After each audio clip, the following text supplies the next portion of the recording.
going on, everyone? My name is Matt Morgis from The Weekender, and we are backstage at the Electric Factory with Ken Casey of the Dropkick Murphys. This is Shamrock and Roll Festival. From what I've heard, it was kind of your idea to have the folk stage, to have the rock stage. Where did it come from? I think we've always, it's kind of two sides of our world, kind of the folk-inspired acoustic side and obviously mainly kind of doing the loud thing, though, when we tour. And on this particular tour, we're not on the side stage, but we're breaking down in the middle and playing some songs acoustic. And we just thought it was basically a good way to, give the fans that are so supportive to us, a more full day of music, alternating what was going on and no dead time between the bands, and just take some of the bands that inspire us and that we're friends with from all the worlds that influence us and bring them on the road. And now you started off at Fenway Park, right? What a place to start a tour. I mean, what's it like playing Fenway Park, to open up a tour and in your hometown? I mean, it's got to be crazy. It was awesome. We got to do 2 nights there, and dream come true for a local Boston band. It was just amazing. I definitely, I'd say the top 5 highlights of the band's career. You know what I mean? Yeah, I'm a huge Red Sox fan, so that's a cool idea to me. Yeah, what are you thinking though right now? You think they're in a little bit of trouble? It's all right. Every team needs to take that little lull, and we're just going to peak at the right time, coming right into October. Okay, so you're still confident for it? I'm 100% confident. Okay. Now, you guys did right. Dropkick Murphys had Tessie, which was kind of like the soundtrack almost to when they were winning the World Series in 2004. You guys have been just a huge part of the whole Boston area. And you have now Mike from Street Dogs, we talked to earlier, was also in Dropkick, and he left to be part of the fire department in Boston. Is it just a Boston thing, or why are you so tight with your city?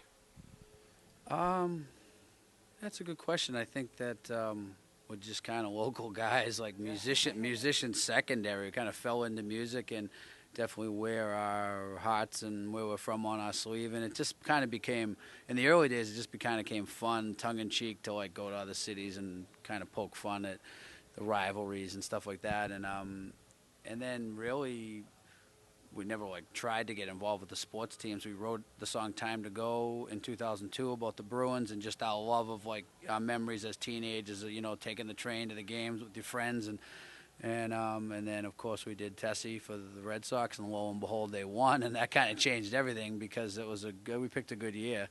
And then they didn't ask us back in 05 or 06, and then they started shipping up to Boston in 07, and they won again, so we were 2 for 2 there, and they haven't asked us back again yet until we played Fenway this year. So we're hoping that the streak continues and our Fenway shows kind of count as this year's good luck. I don't know.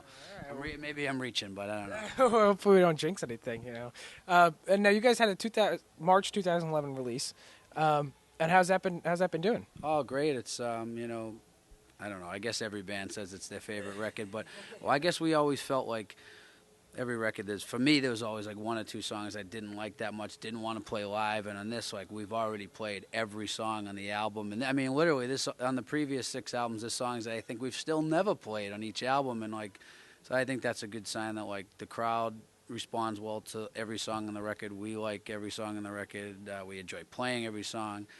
And most importantly, it was a little bit of a themed record where there was a storyline that kind of permeated every song about a particular character, and I was proud of that because in the day and age of iTunes and just people buying a few songs here and there, it was cool how it all kind of worked together, and we're pretty happy with the finished product. Yeah. And now where's that taking you? I mean, you guys you're on the road now. What do you?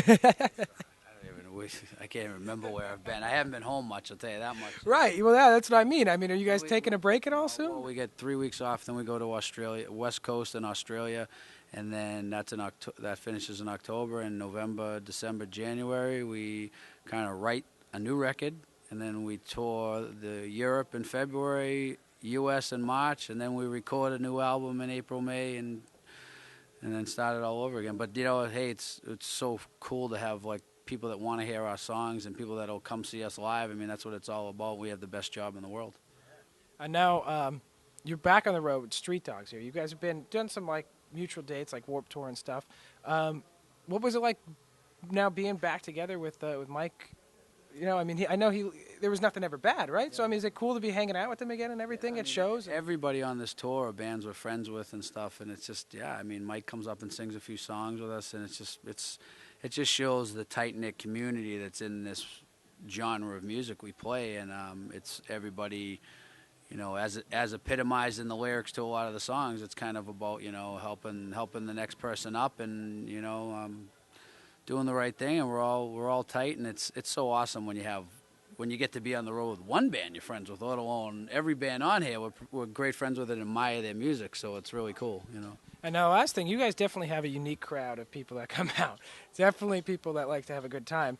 Yeah. I mean, has that always been the case with you guys, or did they kind of start as you're moving up? No, we've had a rowdy crowd, but I got to say, you know, we get kind of mischaracterized sometimes.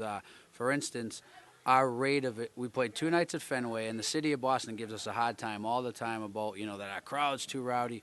We had a lower rejection rate per capita than a baseball game. You know what I mean? Really? So, like, there's 82 games a year, and we got a hard time about playing Fenway Park, and we had less people thrown out every night than at a baseball game. So I think that says a lot for how our fans are about knowing how to have a good time, but at the same time knowing how to be respectful and, you know, not causing any trouble. At least, you know, because in events like this, there's a lot of little kids. There's like at Fenway, my 88-year-old grandmother was there, my 2-year-old son was there, and everything in between, and the demographic keeps getting wider, and it's cool that our fans realize there's a time and a place for, you know, like where to take the rowdiness to, and then cool it. So we have the best fans in the world. Nice. All right. Well, I will let you guys get going so you can hit the stage soon. And yeah. All right. Well, thank you for your time, Mike. Thank you for